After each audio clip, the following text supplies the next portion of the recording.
السلام عليكم ورحمة الله وبركاته. ما زلنا في رحلة للتعرف على يسوع من خلال العهد الجديد ولا نرجع للعهد القديم.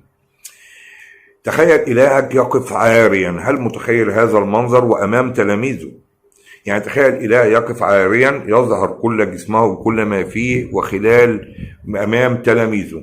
لو فتحنا يوحنا صاد 13 4-5، وقام عن العشاء يسوع كان بيتعشى، وقام عن العشاء أي يسوع وخلع ثيابه وأخذ منشفة وتأذر بها، لفحه للمسطور، ثم صب ماء في المكسر وابتدأ يكسر أرجل التلاميذ ويمسحها بالمنشفة التي كان متأذر بها.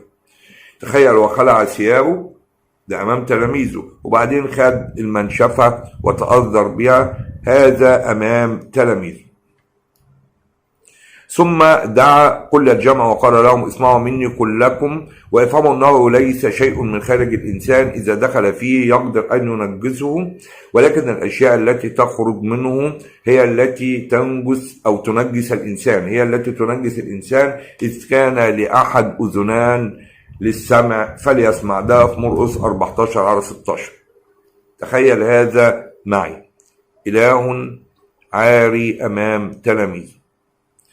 إذا كنت ترى أن العرى ليس فيه عيب فهذا شأنك، وأنا أدعوك دائما للقراءة يا صديقي المسيح، أدعوك دائما للقراءة.